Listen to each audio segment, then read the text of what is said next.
সুপ্রিয় দর্শক, আসসালামু আলাইকুম। মাথায় চুল নেই, বগলে বাবরি। বাংলাদেশের বহুল প্রচলিত এই প্রবাদের যদি একটা উৎকৃষ্ট উদাহরণ আপনি দেখতে চান, সম্ভবত কর্নেল অলি আহমেদের দেওয়া সর্বশেষ একটি বক্তব্যই এর উদাহরণ। তিনি বলেছেন, বর্তমান বিএনপি সরকারকে এই প্রেক্ষাপটে এক সপ্তাহের মধ্যে পতন করা সম্ভব। এর জন্য তিনজন নেতাকে একসঙ্গে থাকতে হবে। তিনি খুব গৌরবের সঙ্গে এবং খুব উঁচু গলায় এই কথা বলেছেন এবং এটা প্র্যাকটিক্যালি সম্ভব সেটাও তিনি দেখিয়েছেন। আমি হিসাব কষে দেখব তিনি যে কথা বলেছেন, যে তিন নেতার কথা বলেছেন, তারা একসঙ্গে থাকলে তারা সর্বোচ্চ চেষ্টা করলেও বিএনপি এখন যে ফরম্যাটে আছে বা বিএনপি এখন যেভাবে রাষ্ট্র পরিচালনা করছে, এই অবস্থায় বিএনপি সরকার পতন করা সম্ভব কিনা, যে তিনজন নেতার কথা বলেছেন, যেই তিনটি দলের কথা বলেছেন, সেই তিনটি দল মিলেও পতন করা সম্ভব কিনা সেই হিসাব কষব। ধরলাম পতন করে ফেলল, পতন করে কার হাতে ক্ষমতা দেবে? আপনাদেরকে একটা উদাহরণ দিই। শেখ হাসিনার আমলে যখন শেখ হাসিনা সরকারের পতনের আন্দোলন হয়েছিল, তখন অন্তত আপনার একটা ভরসা ছিল যে আপনি বিএনপির হাতে ক্ষমতা দিতে পারবেন বা বিএনপি জামাত জোট মিলে রাষ্ট্র পরিচালনা করতে পারবে।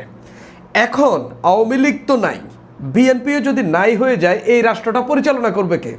জামাত তো বিরোধী দলে কেমন আমরা দেখতে পাচ্ছি, সরকার দলে গেলে কেমন হবে সেটাও আমরা দেখব বা আমরা ইতিমধ্যেই বুঝে গেছি। অর্থাৎ সরকার পতনের বাস্তবতা কতটুকু এবং যে তিন নেতার কথা বলেছেন তারা কি পারবেন কি না সেই হিসাব নিকাশটা কষি। এবং কর্নেল অলি আহমেদ এই আবল তাবল বকছেন কেন? তিনি নির্বাচনের আগে বিএনপির সঙ্গে বহু দেন দরবার করার চেষ্টা করেছেন। বিএনপি তার অনেক দেন দরবারে সায় দেননি। তিনি রাষ্ট্রপতির পদ চেয়েছিলেন বলে আমি শুনেছি, বিএনপি এতে রাজি হয়নি। তিনি এতে মনক্ষুণ্ণ হয়েছেন। তিনি বিএনপির সঙ্গ ত্যাগ করলেন। তো সঙ্গ ত্যাগ করে তিনি কি তার দল নিয়ে যেতে পেরেছেন? না, তার মহাসচিব পর্যন্ত তার সঙ্গে যায়নি। রেদওয়ান আহমেদ বিএনপির নমিনেশন নিয়ে কুমিল্লা ৭ আসন থেকে নির্বাচন করেছেন। তার এক সময়ের সঙ্গী, রাজনৈতিক সঙ্গী সাদাত হোসেন সেলিম, সে পর্যন্ত তার সঙ্গে যায়নি। যদিও তিনি আলাদা দল করে পরবর্তীতে বিএনপির সঙ্গে ছিলেন, তিনি তার দল বিলুপ্ত করে কর্নেল অলি আহমেদের সঙ্গে যাননি, বিএনপির সঙ্গে এসেছেন। অর্থাৎ যেই লোকটা নিজের দলটা রক্ষা করতে পারেনি, সে নাকি বিএনপি সরকারকে 200-র বেশি আসন পাওয়া একটা নির্বাচিত সরকারকে পতন করাবে। যেই লোক 2006 সালে বলেছেন, খালেদা জিয়ারকে মেনশন করে তিনি বলেছেন নারীর আঁচলের নিচে তিনি নির্বাচন করবেন, এই রাজনীতি করবেন না, সেই লোক আবার ঘুরে ফিরে বিএনপির সঙ্গেই রাজনীতি করেছেন, খালেদা জিয়ার নেতৃত্বেই রাজনীতি করেছেন, আবার বিএনপির কাছে বিভিন্ন দেন দরবারও করেছেন। না পেয়ে এখন তিনি জামাত জোটে, এখন তিনি জাতা বলছেন। তিনি কি বলেছেন একটু শুনি। তিনি বলেছেন তিনজন নেতার কথা, যে তিনজন নেতা একসঙ্গে থাকলে বিএনপি সরকার এক সপ্তাহের মধ্যে পতন সম্ভব এবং 20-30 লাখ লোক ঢাকায় জমায়েত করা সম্ভব। ঢাকার যে এন্ট্রি পয়েন্টগুলো আছে, যেমন ধরেন যে আপনার যাত্রাবাড়ি এলাকাটা, তারপরে হচ্ছে এইদিকে মুন্সিগঞ্জের যে এরিয়াটা বা গাজীপুরের এরিয়াটা, যা যা আছে ঢাকায় ঢোকার যে রাস্তা, সেগুলো বন্ধ করে দেওয়া সম্ভব এবং এক সপ্তাহের মধ্যে বিএনপির পতন করা সম্ভব। তিনি সেই তিন নেতা কার কথা বলেছেন? তিন নেতার কথা বলেছেন মাওলানা মামুনুল হক, বাংলাদেশ খেলাফত মজলিসের প্রধান, তারপরে হচ্ছে জামাত ইসলামের প্রধান ডাক্তার শফিকুর রহমান এবং এনসিপির আহ্বায়ক নাহিদ ইসলাম। তো এরা তিনজন তো একসঙ্গেই আছেন। এখন পর্যন্ত কি কর্নেল অলি আহমেদ বলতে পারবেন তারা তিনজন একসঙ্গে নাই? তো একসঙ্গে থেকে তারা যে জুলাই সনদ, গণভোট, নানান কিছু যে করে আসলো, সেটাও তো এখন পর্যন্ত বাস্তবায়ন করতে পারলো না। এই যে বিএনপি সংবিধান সংস্কার পরিষদের শপথ নেয়নি, সেটাতেও তো বিএনপিকে বাধ্য করতে পারলো না। সব বাদ দেন, ওইগুলোও বাদ দিলাম। একটা সরকার বা একটা সরকার দল যখন ক্ষমতায় যায়, তাদের পছন্দ ধরে। বাংলাদেশের রাজনীতির ইতিহাস এরকম, তারা মানুষের ঘৃণার পাত্র পরিণত হয় বা তাদের জনপ্রিয়তা কমতে থাকে। সবচেয়ে শুদ্ধ সুন্দর করে বললে তাদের জনপ্রিয়তা কমতে থাকে, কেননা শাসনে যারা আসে তাদেরকে ভালো করলেও মানুষ পছন্দ করে না, বা হচ্ছে সামান্য পান থেকে চুন খসলেও তাদেরকে খুব ভালো ক্রিটিসাইজ করে এবং পরবর্তীতে ভোটে বা ব্যালটে সেটা রায় দিয়ে দেয় মানুষ।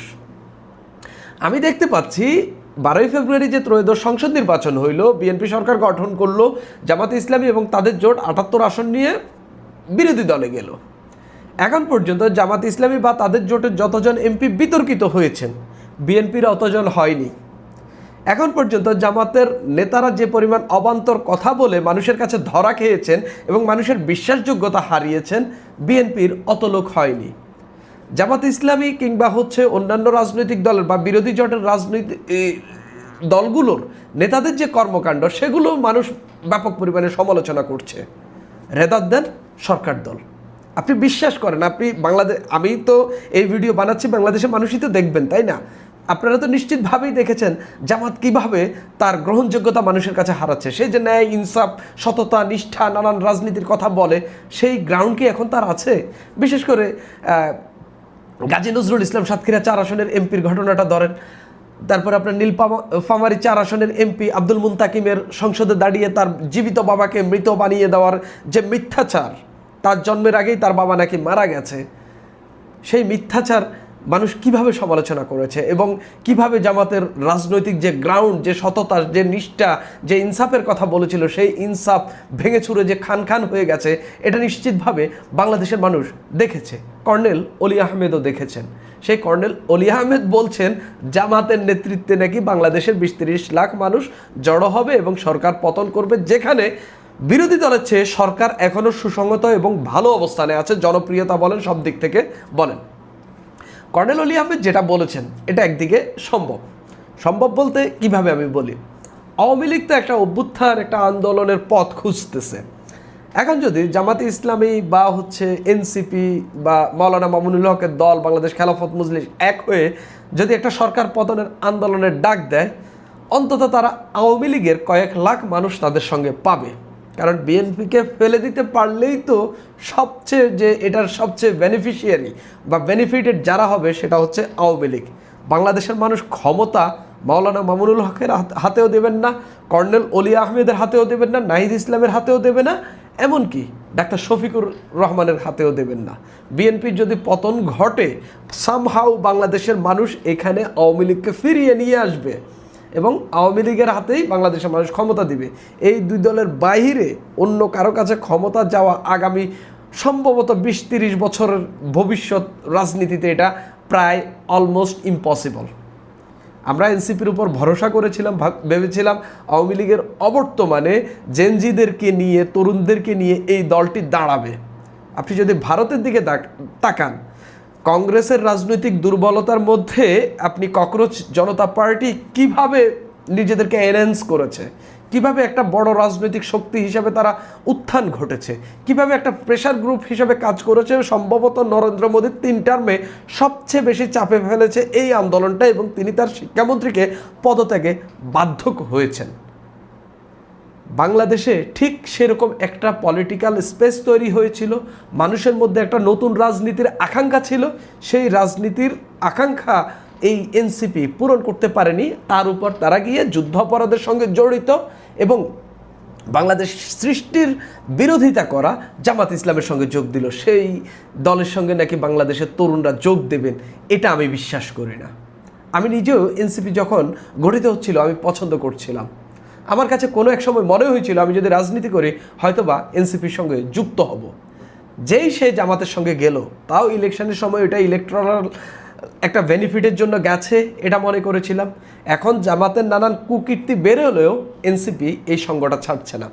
আমি কর্নেল অলি আহমেদের এই কথার মধ্যে একটা ভয়ও দেখি। এই 3 জন তো একসঙ্গেই আছেন, শুনলাম খেলাফত মজলিস এই 11 দলীয় জোট থেকে বের হয়ে গেছেন, তো আরও 10 দল আছে। 10 দলের মধ্যে এনসিপিও আছে, জামাতি ইসলামীও আছে, এমনকি বাংলাদেশ খেলাফত মজলিসও আছে, অর্থাৎ মাওলানা মামুনুল হকের দলও আছেন, কর্নেল অলি আহমেদও আছেন। আমি ধরলাম 3 জন না, 10 দলের 10 জন প্রধানই আছেন। দেখি তো, আমি চ্যালেঞ্জ দিলাম কর্নেল অলি আহমেদকে, আপনি সরকার পতন করে দেখান, পারবেন কি না? মানে আপনাদের ডাকে আপনাদের নেতারা, কর্নেল অলি আহমেদের নেতাও তো, মহাসচিবের তো তার কথা শুনেনি, তিনি নাকি হচ্ছে লোক ডেকে সরকার পতন করবেন। এনসিপি ধরেন ঢাকায় লোক ডাকলো, কতজন ডাকতে পারবে? আমি মনে করি জামাত সর্বসাকুল্যে তারা একটা সমাবেশ অন্তর্বর্তীকালীন সরকারের সময় সোহরাওয়ার্দী উদ্যানে একটা সমাবেশ করেছিল, সেখানে প্রায় 10 লাখের মতো লোক হয়েছিল। জামাত 10 লাখ লোক যদি ঢাকায় জমায়েত করতে পারে, বিএনপি আওয়ামী লীগের সময়ে সবচেয়ে খারাপ অবস্থায় যে সময় ছিল, সে সময় স্ট্যান্ড বাই তাদের ঢাকাতে 10 লাখ লোক নেতাকর্মী সব সময় ছিল। এখন তো তারা সরকারে আছে, টাকা পয়সা দিয়ে, গাড়ি ভাড়া করে, রেল লাইন ব্যবহার, ট্রেন ব্যবহার করে যদি সারা দেশ থেকে লোক আনে, কতজন লোক আনতে পারবে? বিএনপি চাইলে এখন ঢাকা শহরে কম করে 30 লাখের বেশি লোকের জমায়েত করতে পারবে, সম্ভব।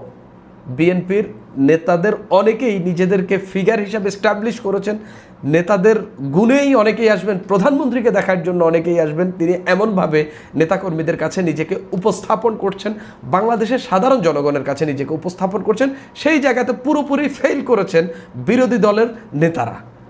মাওলানা মামুনুল হকও মানুষের কাছে সেভাবে গ্রহণযোগ্য হয়ে উঠতে পারছেন না, ডাক্তার শফিকুর রহমানও সেভাবে গ্রহণযোগ্য হয়ে উঠতে পারছেন না, নাহিদ ইসলামও পারছেন না।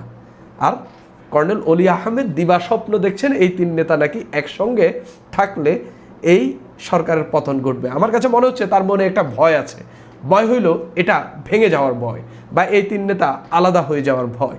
আমরা দেখলাম কওমি ঘরানার দলগুলো ইতিমধ্যেই, রাজনৈতিক প্ল্যাটফর্মগুলো ইতিমধ্যেই একটা জোট গঠন করেছে, সেখানে মাওলানা মামুনুল হকের দলও আছে। সেই জায়গা থেকে হয়তো তিনি ভয় পাচ্ছেন যে জামাতের যেসব কেলেঙ্কারি দেখা যাচ্ছে, এগুলো কেলেঙ্কারি এনসিপি ক্যারি করবে না, এনসিপি আলাদা হয়ে যাবে, বের হয়ে যাবে। এমনকি মাওলানা মামুনুল হক জামাতের এই দায়ের এই যে দোষ দেখা যাচ্ছে, তাদের নেতারা হচ্ছে হোটেলে ধরা খাচ্ছেন, সংসদে দাঁড়িয়ে মিথ্যা কথা বলছেন, সরকারি বরাদ্দের টাকা নিয়ে নিজের পরিবারের লোককে দিচ্ছেন, এই সব অন্যায় সহ্য করবেন না, হয়তো মাওলানা মামুনুল হকের দলও বের হয়ে যেতে পারেন। সেই বের হয়ে যাওয়াটা যেন ঠেকানো যায়, সেই জন্য হয়তো তিনি উৎসাহ দেওয়ার জন্য এই কথা বলেছেন যে হচ্ছে এই 3 জন একসঙ্গে থাকলে এই সরকারের পতন ঘটানো সম্ভব। এর বাইরে এই কথার কোনো মাহাত্ম্য আমি দেখিই না। যেই লোক নিজের মহাসচিব ধরে রাখতে পারে না, সেই লোক নাকি ডাক দিয়ে একসঙ্গে করে বাংলাদেশে সরকার পতন ঘটাবে, ইম্পসিবল। আওয়ামী লীগের আমলে আমরা তার তেমন কোনো ভূমিকাই দেখিনি, শুধু এই মেঠো কিছু বক্তব্য ছাড়া। যা করেছে বিএনপি জামাতি করেছে, এবং শেষ মুহূর্তে বাংলাদেশের ছাত্র জনতা, আপামর জনতা সবাই মাঠে নেমেই আওয়ামী লীগের পতন ঘটিয়েছে। কর্নেল অলি আহমেদদের কোনো ভূমিকা নেই। সুপ্রিয় দর্শক, এখন এই পর্যন্তই।